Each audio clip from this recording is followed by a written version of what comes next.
We've got a bonus episode of Locked On Steelers. We got JC Allen from Pewter Report. He's a Tampa Bay Buccaneers writer, and he's going to be breaking down parts of this defense that Kenny Pickett needs to get after. We're giving you a bonus episode, sort of pregame coverage here on a Saturday here on Locked On Steelers podcast. I'm your host, Chris Carter. Let's get into it. You are Locked On Steelers, your daily Pittsburgh Steelers podcast, part of the Locked On Podcast Network, your team every day.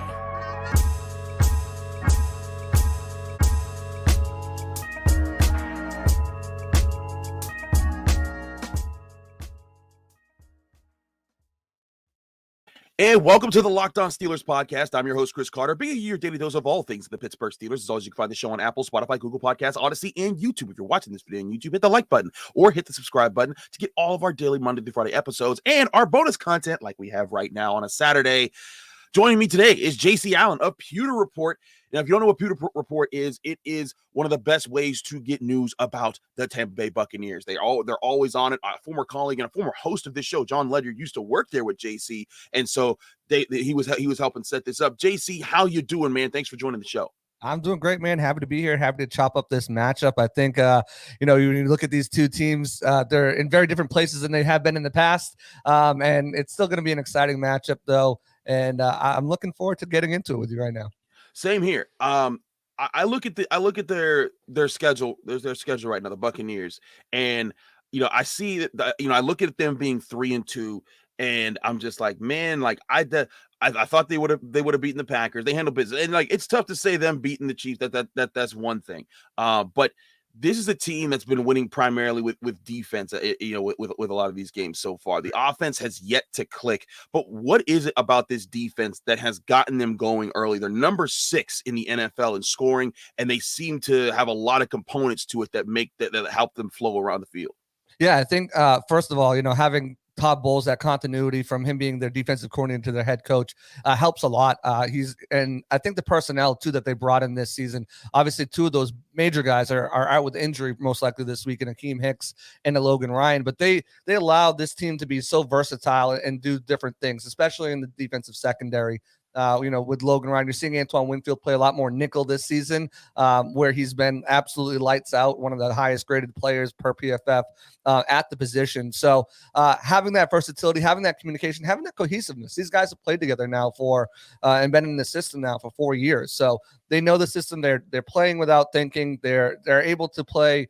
Carlton Davis their cornerback had one of the best quotes, I think, of this season so far. They're playing more offensively on defense, and we've seen that with the amount of turnovers that they've had so far this season. But, I think one of the biggest things is they've just been playing really good football, sound technique, fundamentally good football, especially in that back end of the defense. Obviously, there's been a couple struggles up front, as I'm sure we'll get into, but that's one of the biggest reasons I think they've been able to just, especially those first 3 games, only holding the opponents to 27 points, play so well this season.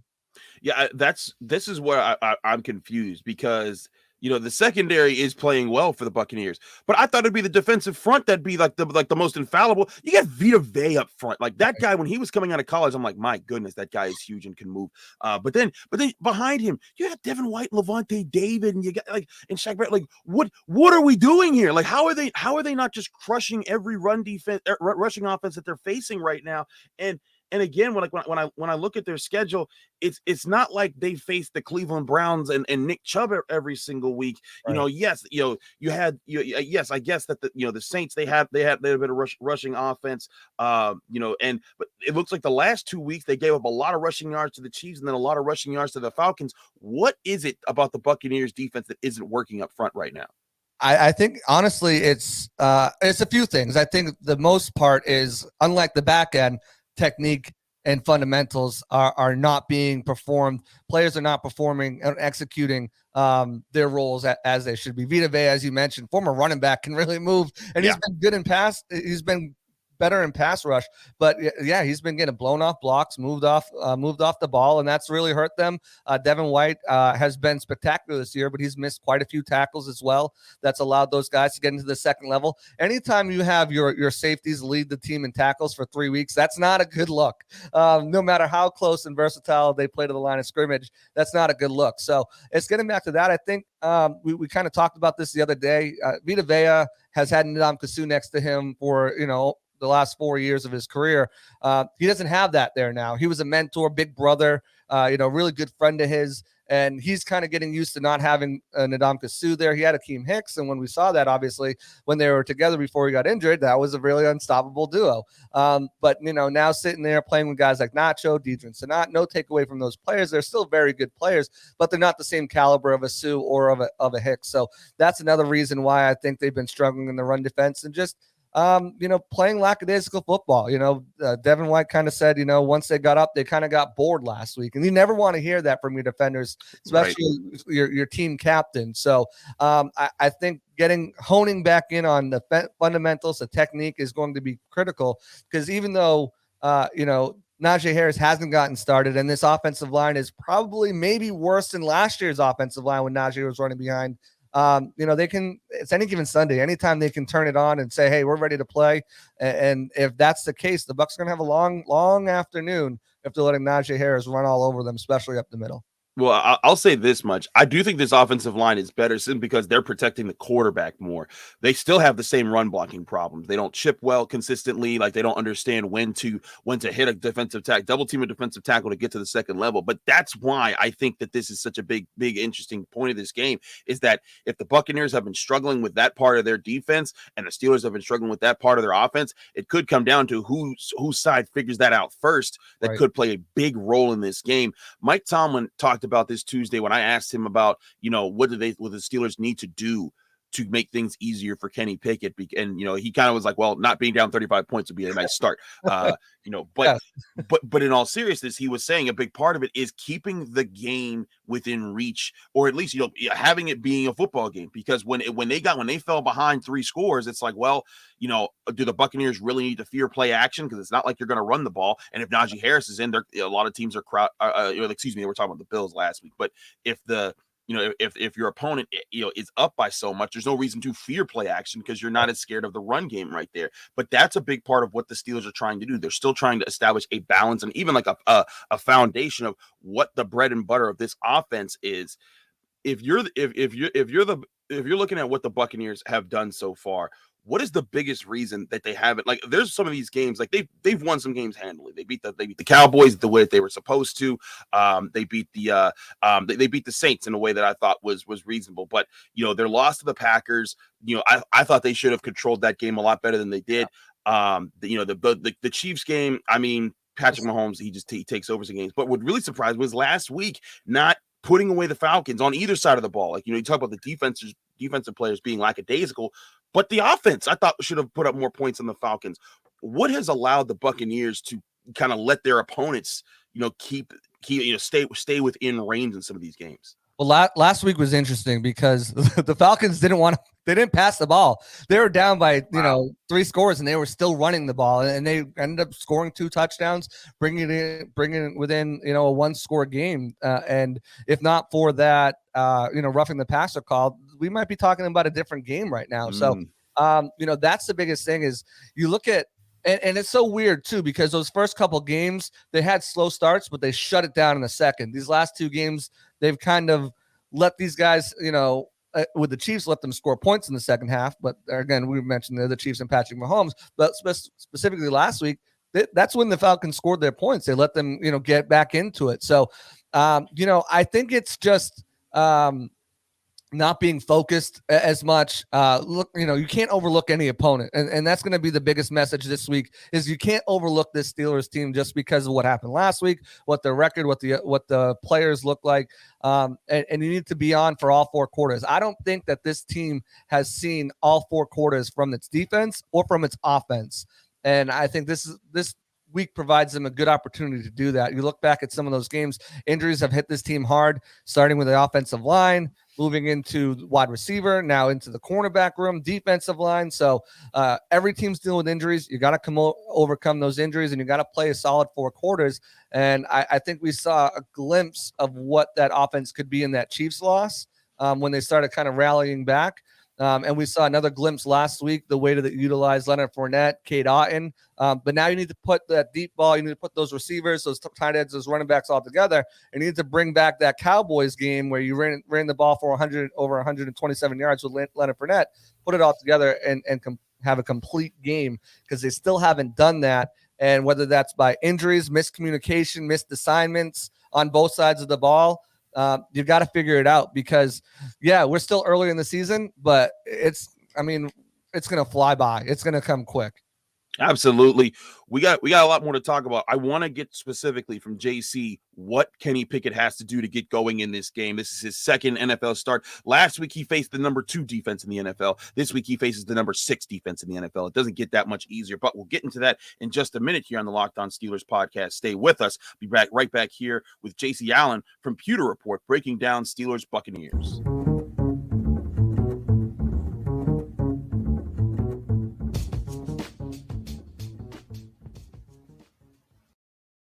Back here on the Locked On Steelers podcast. I'm Chris Carter here with JC Allen of Pewter Report. He covers the Tampa Bay Buccaneers for them down there in Florida. Now, JC, the talk of the town here in Pittsburgh is Kenny Pickett. It's all Kenny Pickett. It's all people want to have. Like, I can tell you, I was there when Kenny Pickett took the field against the Jets, and it was just pandemonium. People were like, Kenny's going in. And if he completed a 5-yard pass, it was like, I don't know if you've ever seen Renegade with the Steelers defensive thing. It was like that. Like the terrible towels were out, and it was just like, what is happening? And this was a basic play, but it's kind of like what Steelers fans have been waiting to see. They want to see if this kid is the future. And as a person who's covered him at Pitt for the last 2 years, I think that he can be. But baby steps before we get to whether or not he's the franchise quarterback. We got to look at things that he can do in this game. If you're the Buccaneers, what are the things that you're afraid of, that you look at your defense and say, man, if he finds a way to tap into this, it could be a problem for the defense on Sunday?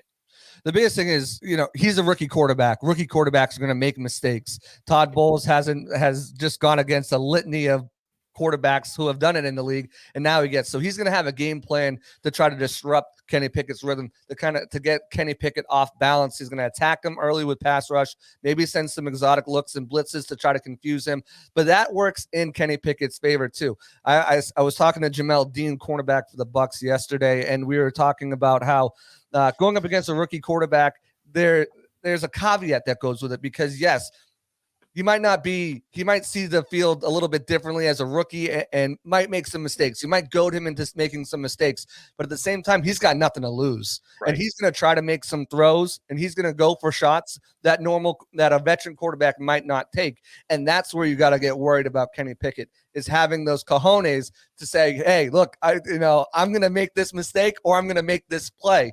And he's got some good wide receivers on that side of the ball with Claypool and Deontay Johnson and George Pickens, who I think is really coming into his own. The physicality he brings coming off the line of scrimmage. He's a great guy in run blocking, and I think he's just going to improve as a receiver as the season goes on. But I think that's where you have to worry about Kenny Pickett beating you, is saying most guys won't make this throw. Kenny Pickett's got nothing to lose, especially in this season where it looks like this team is kind of going to be mediocre at best, and him beating you in ways that you're not expecting, that you're not seeing.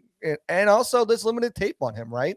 Right. You've got one game, one sample size, and that's not even a real sample size because of how down they were, early on. So you didn't really get to see what he can do in a game from the get-go if it's competitive. And the Bucs have started slow. And if they have another slow start this week and Kenny Pickett starts to build some confidence, that's one thing that I think the Buccaneers have to do, is just play. Again, it all comes back to basic football, Chris. Sound fundamentals and sound technique and communication to make sure that he's not beating you in ways that you don't expect him to, getting that confidence early where he thinks, where he feels he can make any throw on the field against any cornerback on the field. And that's going to be one of the biggest things for this Bucs team to do. Get off to a fast start and don't underestimate him. Don't underestimate this team, and don't underestimate Kenny Pickett just because he's a rookie. And I think that's something that kind of happens across the NFL, especially for guys who become talented quarterbacks. When you face them as rookies, even mediocre quarterbacks, when you face them as rookies, you don't have film on them. You don't know what their tendencies are. You don't know what things you can kind of flash to say like, hey, we know he likes to do this. So if we disguise this and make him think that's there, we can prey on that. And it's harder to get those kind of tendencies. And it's funny, you brought up the blitz and that the Buccaneers love to blitz. They do it. They're fast. They like to do it. That's what Todd Bowles lives off of. And James Archer talked about that was how, that was how you wanted to, the Buccaneers thought that they are thinking they can get after Kenny Pickett. I look at Kenny Pickett's numbers, and this is very small sample size. Like, this is not definitive of who he's always going to be, but at least in the first 6 quarters he's had in the NFL, he's been blitzed about 20% of the time. That's 15 dropbacks that he's had, according to Pro Football Focus's charts. He's been sacked 2 of those times. He's scrambled for a first down on 1 of those times. But he's gotten 12 passes off. 9 of those have been completed for 111 yards. He's been able to move the ball. And with that, he has 103.1 as a passer rating in the NFL. Right. To me, that's a really good sign for the Steelers that, hey, he's not blinking in the face of pressure. Now that can change like that. Like, Mike Tyson, always said, you everyone got a plan until they get hit in the mouth. Right. So, if you get hit in the mouth more than like Kenny Pickett, he's taking some shots. Like, I'm sure everyone's seen the hit from Quinnen Williams when he threw the pass to Pat Freiermuth, and Kenny Pickett got up smiling and laughing and talking to him. So Kenny Pickett's a tough dude. I've seen him take a lot of licks when he was at Pitt because he puts his body on the line. But if you take a lot of hits, it starts to get to you. I mean, and Tom Brady knows that better than anybody with all the beatings that he's taken in his time in his career. But if you're the Buccaneers, do you back off that blitz and say like, hey, you know what? He's actually feeding off of it. Because one thing that he did, and he did this at Pitt too, if someone brought a blitz from a direction, it helped him identify, hey, if they're blitzing here, that means somewhere is a weakness. Because if you're setting a defender, that means that's one less guy in coverage, which means there's got to be a spot that I can fit the ball into. And he seems to find it a lot. So is that something that if you're the Buccaneers, do you still gear that up and play that style? Or do you back it off and say, hey, Rook, try to pick apart a more conservative look at times? I think the secondary the Bucs have will allow them to send some guys, because they've just been so locked down. Jamel Dean's been one of the best cornerbacks in the league. Carlton Davis has been consistently one of the best shutdown cornerbacks in the league, even though he doesn't have the interception numbers. But as much as I do, Chris, gameplay is going to determine that. If they're sending the blitz and he's completing these passes at the clip and the rate that you're telling me from PFF, then they're going to have to back off. They're not going to have a choice. But I think the plan is to kind of, hey, let's test this rookie's mentals early. Let's get him. Let's see if we can get him a little rattled, and let's see what he's got. It's you're talking about Todd Bowles, who blitzed on the final play of the game, Matt Stafford, who was almost perfect against the blitz last year, and led up to that giant Cooper Kupp catch that lost them the NFC divisional game. So he's not afraid to blitz. He's not afraid to blitz rookies. He's not afraid to blitz guys who are good against the blitz. So I expect them to bring it. As far as when do they look at it and say, hey, we need to tone this down a bit, that's going to determine how the gameplay is going, how he's handling it, how he's responding to it, and what plays he's making after it. But yeah, I definitely think, as we know, that's all about, making changes as the game goes on, making adjustments. And if Kenny's tearing them apart on the blitzes, then they'll probably back off of it. But I don't expect it. I expect them to test them early on for sure. Absolutely. I expected to test it, and you should force a rookie to prove it. I just think it'll be interesting how you counter that, because when you have a talented defense like the Buccaneers and they're healthy and they're feeding off each other, and like you said, they're playing fast because this is their defense. Todd Bowles is still in control here. It allows you to play that aggressive style. It's like, hey, you know what? Yeah, we're sending the blitz, but hey, we're faking it here. We're making you think that the blitz is coming. So that's going to be a big matchup of the minds. Can Kenny Pickett win some chess matches against this Buccaneers defense? I think that plays a big factor into how things play out Sunday. He is JC Allen of Pewter Report. You can find him on Twitter at JC Allen NFL. JC, let our listeners know what else you got coming up this weekend on Pewter Report. Yeah, so we'll have our Pewter predictions next week. Tomorrow. So we'll look out for those. We'll have our pregame show, our live in-game stream I just do every week on Tuesdays. I have a show called Touchdown Tuesdays over on Pewter Report TV. Just sat down with Lenny Fournette, had a good conversation with him. I have players there every week on the Bucs. Listen, and Chris, I'm a football fan first. If the Bucs were to fall off and I wasn't covering them, if my hometown team fell off, I'm still watching football. I'm still want to know as much football about this league and about these teams as I can. So if you're like me and you want to learn more about the Bucs and just stay in tune with everything that's going on, follow us over at Pewter Report. Follow me at JC Allen NFL on Twitter.